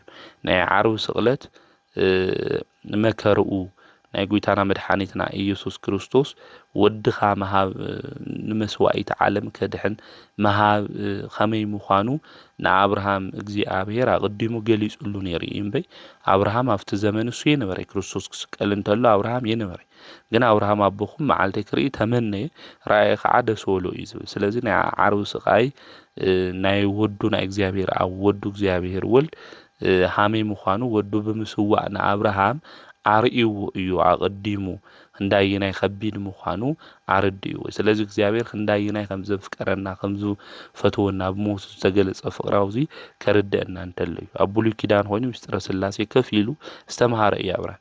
ምስጢረ ስላሴ እውን ናብ ገዝኡ ዝመጸሉ ቅዱስ ኣቦ እዩ። ስለዚ ብብሉይ ኪዳን እግዚኣብሔር ኣምላክ ብምስጢር ገይሩ ከምኡ እውን ናብ ኣቦታት ቅዱሳን እውን ክገልጸሎም እንተሎ ንምልከት ኢና። ብገሃድ ግን የተብራህርሀ የተገለጸ ነይሩ ማለት። ስለዚ ስለ ምስጢረ ስላሴ ክንናገር እንተለና ኣብ ብሉይ ኪዳን ከምኡ እውን ኣብ ሓዱሽ ኪዳን ለሎ ምዃኑ ፈሊጥና ተረዲእና ኣብ ቅዱሳት መጻሕፍትና ከም ዘሎ ፈሊጥና ተረዲእና ስላሴ ኣምላኽና ምዃኑ ስላሴ ፀጊዕና ምዃኑ እናምልኾ ሓደ ኣምላክ ምዃኑ ቤተ ክርስቲያን ተምህረና እያ ተነግረና እያ። ነገር ግን እዚ ነገር እዚ ተለይ ተመራመርኩ ተለይ በጻሕኩ ወይልና ላብ ፈተና ውሽጢ ግን ከነኣቱ ከም ዘይብልና ልቢልና ክነስተውዕል ይግብአና። ናይዚ ዓለም እዚ መገብቲ ዝረአይን ዘይረአይን ዓለም ዝፈጠረ ቅዱስ ስላሴ እዩ ማለት እዩ። ዝረአዩን ዘይረአዩን ፍጥረታት ኩሉ ዓለም ኩሉ ዝፈጠሩ ቅዱስ ስላሴ እዮም። ምሕረትም ጽድቅም ዝህቡ ቅዱስ ስላሴ እዮም ማለት እዩ። ካብ ኃጢአት መጻወዱ እውን ንክንወፅእ ኣገልግልቲ ዝኾነ መላእክቲ ዝልእኹልና መን እዮም? ቅዱስ ስላሴ እዮም። ከምኡ እውን ናይ ክብሪ ኣክሊል ዝህቡና ቅዱስ ስላሴ እዮም። ናይ ዲያብሎስ ዕሾኽ እውን ኣብ ሰውነትና ለሎ ንኃጢአት ነገር ሁሉ ዝነቕልልና እውን ቅዱስ ስላሴ እዮም። ናይ ፍቅሪ ስንዳይ ኣብ ልብናና ዘፍስሱልና እውን ቅዱስ ስላሴ እዮም። ካብ ዘጨንቐና ኃጢአት ካብ ኣጋንንቱ እውን ዝሕልውና ቅዱስ ስላሴ እዮም። ካብ መቅሰፍቲ ሁሉ ካብ መዓት ሁሉ ዝሰውሩና እውን ቅዱስ ስላሴ ምዃኖም ክንፈልጥ ክንርዳእ ይግብአና። ዋልታና ፀጊዕና ንሶም ምዃኖም ፈሊጥና ብህይወት ዘመንና ሁሉ ስላሴ ክነመስግኖም ይግብአና። ብህይወት ነገርና ሁሉ ተመስገን ስላሴ ክንብል ይግብአና። ዕረፍቲ ልሁና እሶም እዮም። ሰላም ልሁና እሶም እዮም። መከራ ዝሕልፉና እሶም እዮም። ክብሪ ዝህቡና ቅዱስ ስላሴ እዮም ማለት። ስለዚ ቅዱስ ኢልና ክንጽውዕ እንተለና ክቡር ማለት ናይ ቅዱስ ክንብል እንተለና ንጹህ ማለት ናይ ቅዱስ ክንብል እንተለና ጽኑዕ ማለት ናይ ቅዱስ ክንብል እንተለና ፍሉይ ማለት ናይ። ስለዚ ቅዱስ ስላሴና ክንጽውዕ እንተለና ብዙ ትርጉም እዚ ቤተ ክርስቲያን ትትርጉሞ ምዃኖም ክንፈልጥ ክንርዳእ ይግብአና። ቅዱስ ስላሴ ክቡራን እዮም ኣብ ወልድ መንፈስ ቅዱስ። ነገር ግን ትኽብርሱ ንሕና ዝሃብናዮም ክብሪ ይኾነ ማለት እዩ። ናይ ባዕሎም እዩ ማለት እዩ።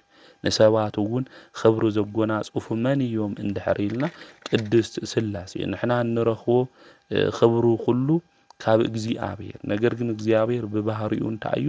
ክቡር እዩ። ካብ ካሊእ ዘይተቐበሎ እዩ ማለት። ንሕና ግን ዝኾነ ነገር እንድሕር ሃልዩና ካብ መን ተቐበልና? ካብ እግዚኣብሔር ዝተቐበልና እዩ። ንኣብነት ዓይኒ ተቐቢልና ኢና ካብ መን? ካብ እግዚኣብሔር። እዝኒ ተቐቢልና ኢና ካብ መን? ካብ እግዚአብሔር። ኣፍንጫ ተቐቢልና ኢና ካብ መን? ካብ እግዚአብሔር። ነፍሲ ኣካል ፍልጠት ሃፍቲ ኩሉ ነገር ካብ መን ኢና ተቐቢልና? ካብ እግዚአብሔር ኢና ተቐቢልና። ነዚ ቅዱስ ጳውሎስ እውን ኣብ ቀዳማይ ቆሮንቶስ ምዕራፍ 4 ቁጥሪ 7 ለይተቐበልካዮ ነገር እንታይ ንኢካ ንምንታይ ኢኻ ማ ትምካሕ ኢሉ ዝናገር እንልዚ እዩ ማለት። ስለዚ ንሕና ዝተቐበልናዮ ካብ መን እዩ ተተባሂሉ ካብ እግዚአብሔር ካብ ስላሴ ተቐቢልና ኢና። ኩሉ ነገር ዝሃበና ኩሉ ነገር ዝፈጠረና ልክንኸብር እውን ዝገበረና እዝኒ ዝሰምዕ አፍንጫ ዘጫኑ ዓይኒ ዝርኢ አካላት ለለና ሁሉ ዝፈጠረና ዝሃበና ዘኽበረና ዘጌጸና መን እዩ ተባሂሉ ስላሴ ናይ ስላሴ ክብሪ ግን ፍሉይ ክቡር እዩ ማለት ብባህሪኡ ክቡር እዩ እግዚአብሔር ክኸብር ዘይብል ክቡር ምዃኑ ምፍላጥ ምንርዳእ የድሊ እዩ ማለት ነፍስናና ስጋና ውና መን እዩ ተባሂሉ ናይ ስላሴ ናይ እግዚአብሔር ተተናጊርና ቁድ ብሰባት እውን ክብሩ ተተዋሃበና ልክንናገር አንደበት ለሃበና መን እዩ ተባሂሉ እግዚአብሔር ስለዚህ ለምክሕ ነገርስ የብልናይ ማለት እዩ ክንምክሕ እኳ እንድሕር ኮይና ብእግዚአብሔር አምላኽና ኢና ክንምክሕ ዝግበአና አውዚ ጊዜ ግን ብዙሕ ነገርና ክንጭነቕ እንተለና ተነገር እሱ መመክሕ ክንገብሮ እንተለና ንምልከት ኢና ንርኢ ኢና ማለት እዩ ነገር ግን ክነስተውዕሎ ዝግበአና ክንጭነቐሉ ክንሓስበሉ ዝግበአና ንሕና እቲ ዘኽበረና አምላኽ ቅዱስ እግዚአብሔር አቅድሚኡ ታየ ዝመስልና ኢና ክንጭነቕ ክንሓስብ ዝግበአና ክቡራን ፍጥረታት ገይሩ እግዚአብሔር ፈጢሩና እዩ ፍሉይ ፍጥረታት ገይሩ ንዓና ደቂ ሰባት ፈጢሩና ካብ ካልኦት ስነ ፍጥረታት እዚ ክቡር ዝኾነ ፍሉይ ክቡር ዝኾነ አምላኽ ቅዱስ እግዚአብሔር ዝፈጠረና አምላኽ ኣብ ቅድሚኡ ታይና ንመስል ዝኣዘዘና ንገብር ለና ዶ ንኾን ስላሴ አምላኽና ከመ አርአዩ ከመ አምሳሉ ገይሩ እግዚአብሔር ፈጢርና እኮ ናዩ አምሳል እኒአና ዶ ይኹን ናዩ መልክዕ እኒአና ዶ ይኹን ንጽህና እኒአና ዶ ይኹን ቅድስና እኒአና ዶ ይኹን ዝመልክዕ ስላሴ አኽቢሮም ንዓና ዝፈጠሩና ተመልክዕና ንሱ አበላሽውና እዩ ዶ ንኾን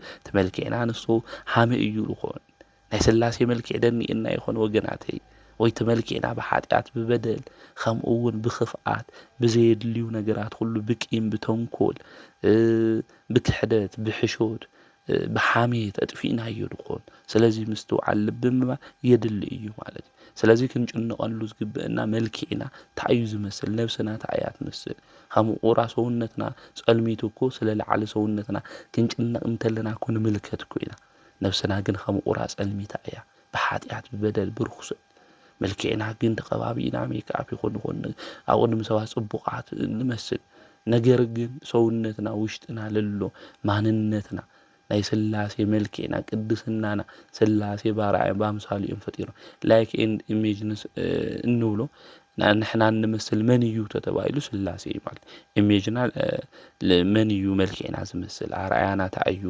ዝብል በደንብ ምስተውዓል ምርአይ የድል ዝፈጠረና አምላኽና ኸውራን ገይሩ ይፈጢርና በንጽህና በቅድስና ክንነብር ገይሩ እግዚአብሔር አምላኽና ፈጢርና ስለዚህ ክነስተውዕል ልብምባል የድል ይማል ንሕና ኃጢአት እንድሕር ሰርሕ ንብድል ትናይ ስላሴ መልክዕና ንጽህናና ቅድስናና እንድሕር በላሽውና እዩ ሆይና ገሃነም ኢና ናአቲ እዚ ክነስተውዕል ይግበአና እዚ ክንሓስቦ ይግበአና እዚ ነገር እዚ ዘይንሓስብ ብዙሓት እኮ ኢና እኒአና ሞትና ዘይንሓስብ ናብ ሲኦል ሃምና አቶ ጽድቅ እንድሕር ለይሰራሕና ናብ ንስሓ እንድሕር ለይመጻና ቅዱስ ቁርባን እንድሕር ለይተቐበል ዘይደኽሙ አጋንንት እኒአው እዮም ርእስና ዝቕጥቅጡና ዘይቋርፁ ዘይደኽሞም ማለት እዩ ናብ ሃምና አቶ ክንፈልጥ እኒአና ጽድቅ እንድሕር ለይሰራሕና ተመልክዕና ናይ ስላሴ መልክዕና እንድሕር ብላሽና ይኾይና ማለት ምክንያቱ ንሕና ዝፈጠረና አምላኽና ቅዱስ እግዚአብሔር ኢና ንመስል ማለት እዩ ስለዚህ ሰባት ክንሓስቦ ክንርድኦ ዝግበአና አምላኽና ቅዱስ እግዚአብሔር ስላሴ ንመስል ክቡራን ገይሩ ፈጢርና እዩ ክቡር ዝኾነ አምላኽ ፍሉይ አምላኽ ክቡር አምላኽ ፈጢርና ተመልክዕና ንሱ አበላሽውና ግን ናብ ካሊእ መንገዲ ንጓዓዝ እንድሕር ሃሊና ኮይና ክንምለስ ክንርዳእ ይግበአና ማለት እዩ እና አምላኽና ቅዱስ እግዚአብሔር ክቡር እዩ ክቡራን ገይሩ ድማ ንዓና ፈጢርና ናዩ ክቡርነት ግን ፍሉይ ክቡር ምዃኑ ክንፈልጥ ክንርዳእ ይግበአና መኑ ይመስለከ እምና ማለት እዩ ካባ ማልክት ዘበጸጋ ከማኻ ዝበለ የለን ኢልና አምላኽና ቅዱስ እግዚአብሔር እናመስግኖ ንዙ እዩ ከምኡውን ስለ ቅዱስ ስላሴ ክንናገር እንተለና ፍሉይ ንጹህ እዩ ማለት እዩ ዓለም ሁሉ ክብድል እንተሎ ንሱ ባህሪኡ ዘይቅየር ንጹህ እዩ አምላኽና ቅዱስ እግዚአብሔር ንሕና ክንብድል እንተለና ኃጢአት ክንሰርሕ እንተለና እኮ ተመሊስና አምላኸይ ቅዱስ እግዚአብሔር ይቅር በለኒ ክንብል እንተለና እኮ ከምዚ ጌርኺ ዘይብለና እኮ ኃጢአት ምስኡ ስለዘይስማዕምዖ እዩ ማለት እዩ ስለዚ ንጹሃ ባህሪ እዩ ኣምላኽና ቅዱስ እግዚኣብሔር ማለት ንሕና ግን ሓጢኣት ይስማዓምዐና ጽድቂ ይስማዓምዐና ንግሆ ንዝምር ምሸት ንደርፍ ከምኡ እውን ኣይተሓሽው ኢልና ንናገር ተመሊስና ንሕሽው ከምኡ እውን ዘየድሊ ተግባራት ኩሉ ንፍጽም ኢና ዝሙት ደስ ይብለና ኣክሊል እውን ደስ ይብለና ብተክሊል ምምርዓው ማለት እዩ ስለዚ ንሕና ንጽህና ጥራሕ ይኮነ ብዙሕ ግዜ ይስማዕማ ሓጢኣት እውን ይስማዕምዐና እዩ ማለት እግዚኣብሔር ኣምላኽና ግን ብባህሪኡ ንጹህ እዩ ማለት እዩ نحن حتى الصراحة تبدلنا كل نجر عالم تجبره بهاريونا يغير ማለት نحن خم حتى خم بدلناكم عاد كفسلنا نيري نفاسون كوي نفسلنا نير برهانات كوي يملالس نير ዝናብ كوي مزنب نير ነገር ግን አምላኽና ቅዱስ እግዚአብሔር ዘይልወጥ አምላኽ ፉሊ ንጹህ እዩ አምላኽና ቅዱስ እግዚአብሔር ስለዚ ቅዱስ ሥላሴ ክንብል እንተለና ፍሉይ ንጹህ ምዃኑ ክንፈልጥ ይግበአና አምላኽና ቅዱስ እግዚአብሔር ንጹህ እዩ ቅዱስ እዩ ንሕና እውን ንጹሃን ክንኾን ይግበአና በንስሐ ተሓጺብና ንጹሃን በንጽህና መንገድ እውን እንጓዓዝ ክንኾን እዩ ዝግበአና ስለዚ ንሱ ፍሉይ ንጹህ እዩ ብናይነትና ርኩሰት ዝብረዝ ማንነት ከምዘይብሉ እውን እግዚኣብሔር ክንፈልጥ ክንርዳእ ይግበአና ስለዚ ቅዱስ ሥላሴ ክንብል እንተለና ፍሉይ ንጹህ ምዃኑ ከምኡ እውን ጽኑዕ እዩ እግዚኣብሔር ፍሉይ ጽኑዕ እዩ እግዚኣብሔር ዘይልወጥ እዩ እግዚኣብሔር ማለት እዩ ስለዚ ዓለም ተተለወጠ ተበለ ዘይልወጥ ንጹህ ባህሪ አምላኽ ቅዱስ እግዚአብሔር ምዃኑ ክንፈልጥ ክንርዳእ እዩ ዝግበአና ከምኡ እውን አምላኽና ቅዱስ እግዚአብሔር ፍሉይ እዩ ካብ ሁሉ ነገር ዝተፈለየ ብሓቂ ዝምለኽ ዝተፈለየ አምላኽ ምዃኑ ክንፈልጥ ክንርዳእ ይግበአና ማለት ስለዚ እናምልኹ አምላኽና ቅዱስ እግዚአብሔር ፍቅሪ እዩ ንሕና ሓጢኣት ሰራሕና ተበደልና ክፉ ነገር ተገበርና ብፍቅሪ ንዑደቀይ ዝብለና እዩ ሓጢኣት ሰሪሕና በዲልና ተመሊስና ጎይታ ይመሓረኒ ክንብል እንተለና ብምሕረቱ ዝምሕረና ሓይሊ ዝኾነና ጸግዒ ዝኾነና ደቁ ክንጠፍ ዘይደሊ ሓያዋይ አምላክ ምዃኑ ክንፈልጥ ክንርዳእ ይግበአና ንዝውን ቅዱስ ሥላሴ ቅዱስ እናበልና እናምልኹ አምላኽና ቅዱስ እግዚአብሔር ምዃኑ ክንፈልጥ ክንርዳእ ይግበአና ሰቤት አንቀጽ እውን ቅዱስ እናበልና እንጽውዖ ሰቤቲ ወላዲት እያ ሥላሴ እውን ወላዲያነ ዓለም እዮም ወላዲ ፍጥረታት እዮም ወላዲ ሕግታት እዮም ወላዲ ሃብትታት እዮም ሥላሴ ሃብቱ ሁሉ ዝርከብ ካብ ሥላሴ እዩ ክህነት ሞዊ ሚስጥር ትርጉም ከምኡ እውን ተልእኮ ሁሉ ሃብቲ እንብሎ ዝርከብ ካብ መን እዩ ተተባሂሉ ካብ ሥላሴ ወላዲ ሃብትታት ሥላሴ ስለ ዝኾኑ ንሕና እውን ሥላሴ ዝንደልዩ ነገራት ሁሉ ንክውና ጸጋ በረከት ንክዕዱሉና ንሕና በአእምሮና ናይ ጽድቅ ነገር እናሓሰብና በሃይማኖትና ድማ ዝጸናዕና ክንኾን ይግበአና ምክንያቱ ጸጋ እግዚአብሔር ዝባወና በሃይማኖትና በቅንዕናናና በትዕግስትና ምዃኑ ምፍላጥና ምርዳእ የድል እዩ ነገር ግን ጸጋ እግዚአብሔር ንክዋሃበና ሥላሴ እውን ንክውና ንሕና በሃይማኖት ጸኒዕና ቅንዕና እንና ትዕግስት እንና ዝብል ዝክንፈልጦ ክንርዶ ይግበአና ሸነፍቲ ልክንኾን ስልጣን ኃይሊ ሞዊ እግዚአብሔር አምላኽ ንክበና ዝተሰውረና ሚስጥር እውን ንክግለጸልና እዚ ሁሉ ነገር እግዚአብሔር ንክዕድለና በሃይማኖት ጸኒዕና ክንጓዓዝ ቅንዕና ከምኡ እውን ትዕግስቲ ክልወና ይግበእ ስለዚ ሰበይቲ ወላዲት ከም ዝኾነት ወላዲያነ ዓለም መን እዮም ናይዚ ዓለም እዚ ናይዚ ፍጥረታት እዚ እንድሕሪልና ሥላሴ እዮም ማለት እዩ ከምኡ እውን ሕጊ ናይ ሕጊ ሁሉ መስረቲ ወላዲ ሕግታት እንብሎም ሥላሴ ወላዲ ሃብቲ እውን ሥላሴ ምዃኖም ክንፈልጥ ክንርዳእ ይግበአና ብምሕረቶም ብፍቅሮም ድማ ጸጋ ንክዕድሉና ቅዱስ ሥላሴ ናቶም ቅዱስ ፍቃድ ይኹነልና ስለዚ ብሰቤት አንቀጽ ቅዱስ እንብለሉ ሓደ እዚ እዩ ከምኡ እውን ቅዱስ ኢልና ንጽውዐሉ ሰበይቲ ወሪዳ ወፂኣ ውላዳ ትዕቢ እያ ሥላሴ እውን ብፀሓይ ኣብሲሎም ብዝናብ ድማ ኣብቂሎም እንታይ ገብሩ እዮም ይመግቡና እዮም ንነብስና እውን ብስጋው ወደሙ መጊቦም እንታይ ገብሩና እዮም ሥላሴ ይዕዊና እዮም ማለት እዩ ከምኡ እውን አዶ ክፉ ቆልዓ የብላይ ኩሎም ደቃ እንታይ እዮም ማለት እዩ ዝተባረኹ እዮም ክፉ ውላድ እኳ ተሃልይዋ ንዑ እንታይ ትገብረሉ ተሓስበሉ እያ ትፈትዋ እያ ሥላሴ እውን ንኩሉና ይሓስቡልና እዮም ተበደልና ተከሓድና ሓጢኣት ተሰራሕና እንታይ ሞለይ ንብለኒና ብሂወት ዘመንና ንሥላሴ ንባዕሉ እኮ ለየድሊ ቃል እንናገር እኮ እኒአና ለምንታይ ፈጢርካ ለምንታይ ኣምዝ ጌርካ እንብል ሰባት እኮ እኒአና ንኹልና ልበደልና ሓጢኣት ተሰራሕና ተኽፋና እኳ ስላሴ ንኹልና ይሓስቡልና እዮም ማለት እዩ። ንነነዌ እኮ እግዚኣብሔር ከጥፍኦም እኮ ይኽእል ነይሩ እኮ እዩ ብሓደ ሻዕ። ነገር ግን እግዚኣብሔር እንታይ ገይሩ ክሓዝነሎም እንተሎ ንምልከት ኢና ማለት እዩ።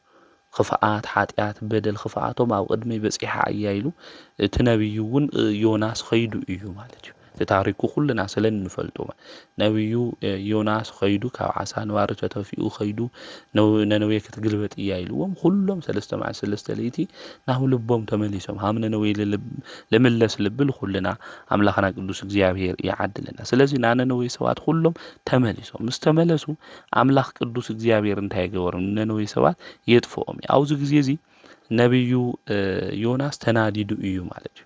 ስለዚ ነቢዩ ዮናስ ዝተናደደሉ ምክንያት ለምንታይ ሓሻው ነቢይ ክበሃል ሃምዚ ክትኾኑ ኢኹም ኢለዮምስ ለምንታይ ሃምኡ ለይገበረ ምክንያቱ ጫፍትኦም እዩ ተሓዋ ቃጺልዎ ተመሊሱ ማለት እዩ። ከምኡ እውን ደቂሱ ነይሩ እግዚኣብሔር ምልክት ክወን እንተሎ ጽላል ገይሩ ድሓረ ድማ ሙጺ ሓሰኻ በሊዕዋ ተናዲዱ ማለት ለምንታይ ኢልዎ ዝሃኦም ለምንታይ ሓሰኻ በሊዕዋ ማይሌስተኻያ ብዙሕ ነገር ለይገበርካላ ብዚ እንድሕር ተናዲድካ ኣነ ድማ የማኖም ጸጋሞም ዘይፈልጡ ልዕሊ 100,000 ዝኾኑ ህዝቢ ለምንታይ ከጥፍኦም ደቀ እዮም ኢሎም እግዚኣብሔር ክናገር እንተሎ ንፍጥረቱ ክሓዝን እንተሎ ንምልከት ኢና ማለት። ስለዚ ኣምላኽና ኸፊእና እውን ይኽተለና ጠፊእና እውን ይደልየና እዩ ጎስቁልና እውን ይፈትወና ይረኺስና እውን ይቕበለና እዩ ቅዱስ ስላሴ ማለት። ስለዚ ኣምላኽና ቅዱስ እግዚአብሔር ንኹልና ዝሓስብ ኣምላክ ምዃኑ ፈሊጥና ናብ ጸግዕና ዋልታና ናብ ዝኾነ ሁሉ ነገርና ናብ ዝመርሕ ነገራትና ሁሉ ናብ ዝተስተኻኸል ኣምላኽና ቅዱስ እግዚአብሔር ክንጽጋዕ ይግብአና ማለት እዩ። ካሊእ ቅዱስ ስላሴ ብሰበይቲ ዓንቀጽ ንብለሉ ንምንታይ እዩ ተተባሂሉ ኣዶ ናይ ወዳ ርስሓት ተዓጊሳ ትዕብያ ስላሴ እውን ናይና ዓበሳ ሓጢኣት ተዓጊሶም ንስርየት ሓጢኣት የብቁዑና እዮም ብንስሓ እውን ልክንዓቢ ይገብሩና እዮም ማለት እዩ። ስለዚ ብሰበይቲ ዓንቀጽ ቅዱስ ስላሴ ኢልና ንጽውዖ እውን ነዚ ምዃኖም ክንፈልጥ ክንርዳእ ይግብአና። ቅዱስ ስላሴ ሂወትና ነገራትና ሁሉ እናሓስቦ ነገር ከስተኻኽሉልና ናይ አብርሃም ገዛ ኣትዮም ከም ዝባረኹ ናይ ይስሓቅ ገዛ ከም ዝገበርዎ ሁሉ ኣብ ገዛና ብዙሕ ነገራት እንዮ ናብራ ክጎድለና እንተሎ ሂወት ይስተኻኸል ይክብለና እንተሎ ዝኸወድና ናይ ሓዘን ቋጸሮ ዝመስሉ ነገራት እንዮ እሶም ነገራት ሁሎም ናብ ይስሓቅ ንክቕይረልና ፍቅርን ሰላምን ንክዕድሉልና ቅዱስ ስላሴ ናብ አብርሃም ገዛ ከም ዝባረኹ ንክባርኹልና ቅዱስ ፍቃዶም ይኹነልና። ቅዱስ ስላሴ ንዓለም ሁሉ ሰላም ዝሁ ንዓለም ሁሉ ፍቅሪ ዝሁ ናይዚ ዓለም እዚ መገብቲ ናይዚ ዓለም እዚ ፈጠርቲ እዮም እሞ ዝጎደሉና ነገራት ሁሎም መሊኦም ሰላምን ፍቅርን ክዕድሉና ፍቃዶም ይኹነልና። ከምኡ እውን ብለሙዓንቲ ጉንበተ 7 መጽሓፈ ስንክሳር ክናነብብ እንተለና ሊቀ ጳጳሳት ሐዋርያ አትናቴዎስ ዘእስክንድርያ በዓለ ዕረፍቱ ምዃኑ መጽሐፈ ስንክሳር ይነግረና እዩ። እዚ ኣቦ እዚ መበል 20 ብናይ እስክንድርያ ሊቀ ጳጳስ ዝነበረ ሐዋርያ እዩ። ሃናፊ ካብ ዝበሃል ናይ ኣህዛባዊ ነገድ ካብ ኣረማውያን ዝተወለደ ምዃኑ እዩ ዝነግረና ዜና ገድሉ። እዚ ቅዱስ እዚ ኣቐዲሙ ኣረማዊ ኣህዛባዊ ዝነበረ ካብ ኣህዛብ ትውልድ እውን ዝተወለደ እዩ።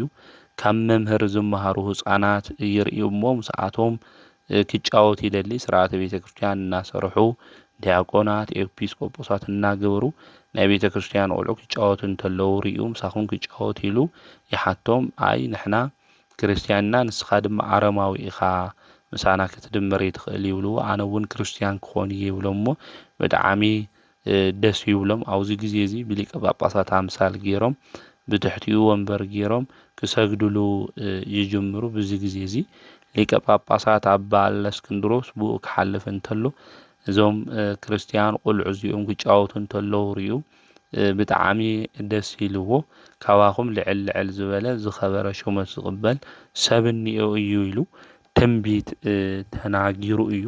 ኣቦኡ ምስ ዓረፈ ናብ ኣባ እለእስክንድሮስ ኸይዱ ናይ ክርስትና ጥምቀት እውን ተጠሚቁ እዩ እዚ ቅዱስ እዚ። ድሕር እዚ ናይ ኣቦኡ ገንዘብ ሁሉ ወሲዱ ንድኻታት ንምስኪናት ሁሉ ሂቡ ናይ ቤተ ክርስቲያን ትምህርቲ ሕግን ስርዓትን ካብ ኣባ እለእስክንድሮስ ተማሂሩ ተፈታዊ ወዱ እውን ኮይኑ እዩ ድሕርዚ ዲቁና ሸይምዎ ናይ መንፈስ ቅዱስ ጸጋ እውን ኣብ ልዕሊኡ ሞሊኡ እዩ 318 ኤጲስቆጶሳት እውን ስብሰባ ክገብሩ እንተለዉ እቲ ስብሰባ ዝመርሕ ዝነበረ እለ እስክንድሮስ እዩ ኣብቲ ግዜ እሱ ዝከሓደ ድማ ኣርዮስ እዩ ነይሩ ካብ ባህሪ ኣቦኡ ካብ ኣብ ካብ ባህሪ ሕይወቱ ካብ መንፈስ ቅዱስ እግዚአብሔር ወልድ ፈልዩ ንሽሙ ጸዋውዓ ክብሪ ምስጋና ይብጽሐዮ ለቱ ስብሐት ፍጡር እዩ ኢሉ ተናጊሩ ነይሩ እዩ ምስጢረ ሥላሴ ዘፋልስ ትምህርቱ እውን ኣርዮስ ተናጊሩ ነይሩ እዩ ብቅድምና ብህልውና ብመለኮት ሥላሴ ሓደ እዮም ኢልና ኢና ንናገር ነገር ግን ንሱ ዘይኾነ ትምህርቲ ተናጊሩ ኣብቲ ግዜ እሱ ኣቦታት ተኣኪቦም መኺሮሞ ገሲጾሞ ክሰምዕ ከኣለይ ኣትናቴዎስ ተኸራኺርዎ ኣብቲ ግዜ እሱ እውን ረቲዕዎ እዩ ናይቲ ጉባኤ እውን ጸሓፊ ነይሩ እዩ ኣብ ኒቅያ ዝተኻየደ ጉባኤ ናይ ዓለም ለኸ ጉባኤት ናይ መጀመርያ ኢልና እንጽውዖ ማለት እዩ ኣብቲ ጉባኤ እሱ እውን ተሳቲፉ እዩ ኣትናቴዎስ ብድሕሪኡ እውን እለእስክንድሮስ ዝኸበረ ኣቦም ዝዓረፈ ኣብ እስክንድርያ ሊቀ ጳጳሳት ኮይኑ ተሸይሙ እዩ ጻዲቁ ቆስጠንጢኖስ ምስ ዓረፈ ኣርዮሳዊ ዝኾነ ቆስጠንጢኖስ እውን ነጊሱ እዩ ኣብዚ ግዜ እዚ እዚ ኣርዮሳዊ ዝኾነ ንጉስ ካብ መንበረ ሰሜቱ ኣሳዲድዎ እዩ ብናይ ቦታ እውን ጊዮርጊስ ተባሃለ ከሃዲ ሰብ ሸይሙ እዩ ድሕርዚ ብዙሕ ግዜ ተሰዲዱ መከራ እውን ተቐቢሉ እዩ ጣዖት ኣብ ዝነበሮ ቦታ ምዕራባዊ ዓዲ እውን ኸይዱ ንዞም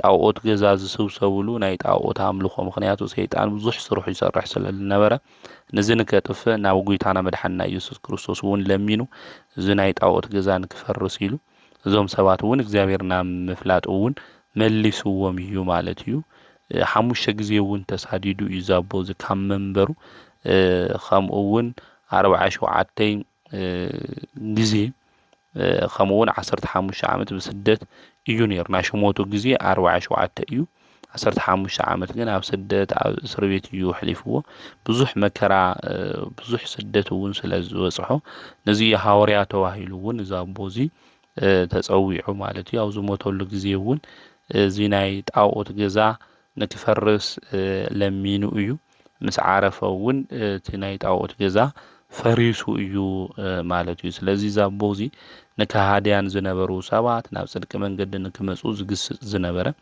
ናይ ቤተ ክርስቲያንና ዕንቁ ኢልና ንጽውዖ ኣቦ እዩ ቅዱስ ኣትናቴዎስ ፓትርያርክ ኢልና ንጽውዖ ኣርዮስ እውን ተኸራኺሩ ዝሰዓሮ ካብ ቅዱሳት መጻሕፍቲ እውን ስለ ሥላሴ ሓድነት ሰለስትነት ዝገሰጾ ዘምሃሮ ቅዱስ ኣቦ እዩ ሎማዓንቲ ጉንበት 7 በዓለ ዕረፍቱ ምዃኑ መጽሓፈ ስንክሳር ይነግረና እዩ እግዚአብሔር ምስጋና ይኹን ብዛቦ ዝጸሎት ከምኡ እውን ኣማላድነት ኣምላኽና ቅዱስ እግዚአብሔር ይምሐረና በረከቱ ኣብ ልዕሊ ኩልና ህዝበ ክርስቲያን ንክኾን ንኣምላኽና ናይ እግዚአብሔር ቅዱስ ፍቃድ ይኹነልና ዘምህረና ዝገሰጸና ናይ ኣቦታትና ኣምላክ ቅዱስ እግዚአብሔር ስሙ ዝተኸበረን ዝተመስገነን ይኹን ወስብሐት ለእግዚአብሔር ወወላዲቱ ድንግል ወለመስቀሉ ክቡር